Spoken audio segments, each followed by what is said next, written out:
you're not going to win everything either, right? Some people are just going to waste your time, or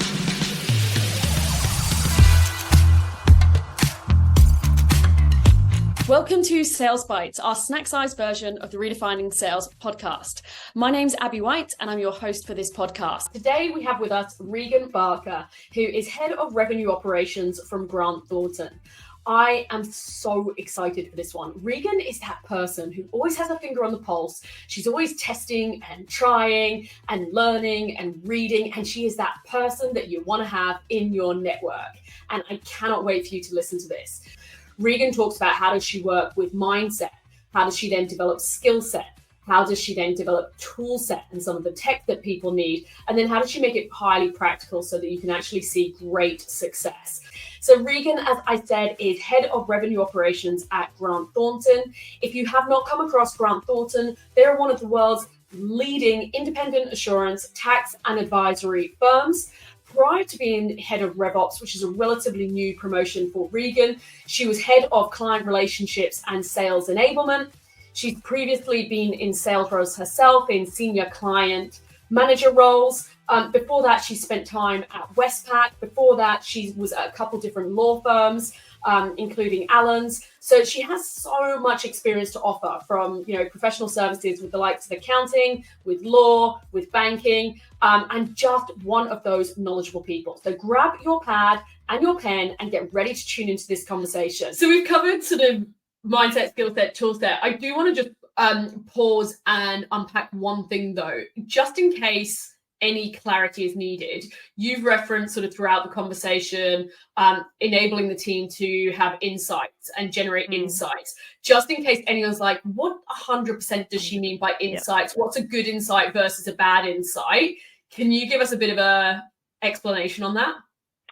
Yeah, so when I think about insights, if I was in professional services, I would be thinking emerging needs or emerging topics or unrecognized needs. So going back to your piece around, the plumber mentioning like the leak in the roof, is that if you're a client of a professional services firm and you don't know something's on the horizon, it is the professional services expert's job to essentially give you like a heads up on that. And that's what I mean by insights. It's emerging risks, emerging opportunities, unrecognized needs, like whether it's a regulatory compliance change, we're seeing these things come up in terms of sustainability, or if you're in financial services, there's always these, applications of different CPS standards. So if you're educating your client on the things that are coming up that's going to impact their role and their, organization, that is an insight, because essentially they will need to do something with that information. They'll either need to, put someone responsible, like in charge of that, or they might need to start generating new reports, whether to a regulator or to make sure that they're set up and prepared for the ATO, or if they need to, from an engineering perspective, they're going to be bidding for a particular infrastructure project, and they need to ensure that they have like additional sustainability measures in place, for example. All of those things are insights to prepare your client, to prepare a buyer or prospect for what's coming as well. So like that's what I mean by those insights. And to be honest, professional services, you don't have to create them from scratch. Like the market is telling you what's actually happening. So it's really you packaging that and as the expert putting your lens on it and giving it to the client in the most appropriate way.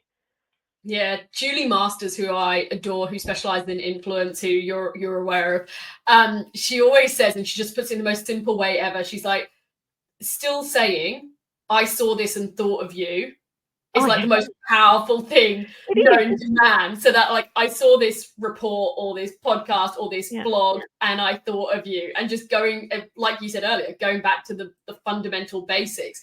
And I always think of it and position it as, no one wants the friend who always turns up when they want something. You see your phone ringing and you're like, oh God, what do they want now?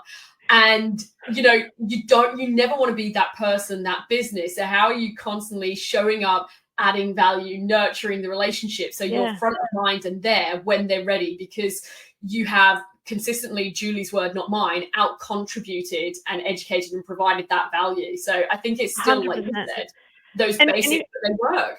Yeah, for sure. And if we look at this in terms of so I always think that the way we buy in personal life is the way we buy in professional life, right? So we've seen B2C transform over the last few years, and that is absolutely not just trickling, but there's a movement into B2B and professional services.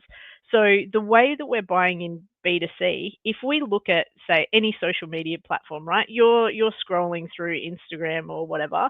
Instagram will give you 3 things that you want to see, and then it's going to have an ask, which is a sponsorship. So unless you're giving first to that client, how can you, I guess, justify the right to ask for anything in return? And most of the time, what you're asking for is their time. So unless you have earned the right for their time, you shouldn't be asking for it. Simple as that. And so to essentially earn the right for their time, lead with insights. Give them multiple things. Here. I love that. I actually think one of the biggest things that I feel like we have to educate people when doing that is, yes, it is effective, but it is typically a marathon, not a sprint. Yeah, 100%. You're not going to get a reply from someone, and this is my British sarcasm coming in, going, thank God you sent me that blog. I've been dying to hear from you all week. Can I sign up your services for A, B, and C? It's more that nurture, right? Then you're going to get the business. And so I find that whilst we all know, and you can look at any of the sales research that's out there right now, and it backs up what Regan's saying, that this is what high performance sellers and businesses are doing. But what it takes is the mindset shift and the tenacity, whatever the word is, I'm losing my words, to actually play the long-term game, because then people get deflated and go, well, I spent all those insight emails and I didn't get anything out of it. This didn't work. Yeah. It's funny. There's a partner here that he won a client recently. And when he was asked how long it took him to win that client, it was 10 years. Yeah. So, just imagine, 10 years of this. And he is a wonderful and genuine human being that did share insights over a decade before he was able to earn the right for that work. And, whether it's 180 days, which is probably a standard cycle in most professional services, or, it's a week, but you've already got the relationship developed over years. You do need to make sure that you're consistent. If anything else, professional services, there's peaks in time of year depending on, or depending on transactions or infrastructure projects, you name it, is that you need to make sure that consistent sales behavior is even in those high peaks, a bit like those busy periods as well, to make sure that you earn the right to ask for time and then potentially win work with the prospect. Now, you're not going to win everything either, right? Some people are just going to waste your time, or that they end up you putting in all that work and then they move on and you've got to start all over again. So nothing's perfect, but if on that consistency piece is that you become better, more confident, you can ask better questions, when to take a step back or know when to call it earlier so you're not wasting time as well. So, the more you do it, I guess the smarter you are at understanding your own sales cycle as well. I agree so much. So I'm trying to think about someone who is sitting listening, who's in professional services. What are they screaming at us right now, going, yeah, but you haven't talked about that, we're different in professional services? And one thing that keeps coming to mind for me is how do you, if you do, structure around commissions or KPIs or performance? Because typically from many professional services, it's around your utilization rate, your billable hours, your 6-minute increments if you're a lawyer or whatever it is. When it comes to business development, a lot of other industries are more commission and target based. Any considerations there for professional services? Yeah, I would almost I would ask them a question, to be honest, and it's, what is your dream practice? So if you're in professional services, like, genuinely, what is your dream practice? Is it to work with 1,000 little clients? That means that you have to be so concerned about your acquisition cost of the client, to your utilization, to this, to that, to your billables, etc. Or are you after a practice that gives you clients that want to work with you, you want to work with them, that's recurring work where possible, and that can even apply in transactional work when you're working with private equity or things like that, or if you're working in engineering, you'll have certain clients that you'll work with, or collaborate with on big projects. So what is it that you want to go after, and making sure you're going after the top of that bracket. So then, it alleviates some of the pressure around utilization, billables, profitability. Making sure you understand where your most profitable work is will help alleviate that. And then I would say that, based on your dream practice, that understanding your client as best as possible and being really strict on what that ideal client is, so then you can go find like clients. And that might mean that you have, 2 or 3 ideal client profiles, but then understanding the buyers within it and how they buy, and then how you sell to guide them through that journey. It's so basic, but it's so powerful, because if these buyers are buying this thing once a year, once a decade, whatever it might be, and you're selling this day in, day out, more. So, give them the next step and the next step. So if you understand that, you will by far be in a better position in a year's time, in 2 years' time.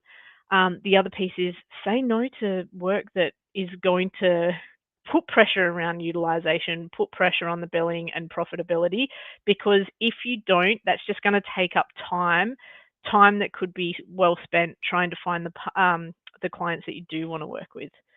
Which, Yeah. I know it's easier said than done, because you still need that confidence and competence piece there. But your future self will thank you.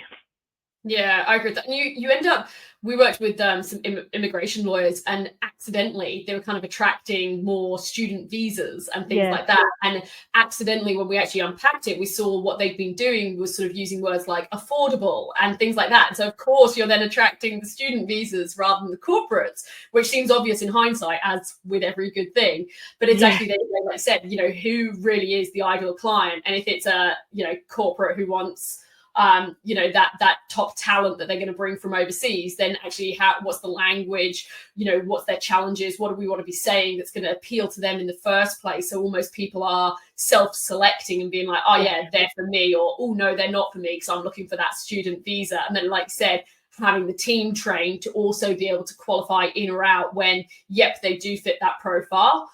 Or no, actually, we're not the right fit for them. And even though we want to say yes, and I always struggle with the no, it creates 10 times more work in the long run. And yeah, like you said, you always shoot yourself after and go, I can't believe I said yes. Yeah, exactly. And those clients that come up where you're like, oh, I shouldn't have said yes to this. It's a two-way street. Like, they need to choose you, but you need to choose them as well, right? And it is funny that,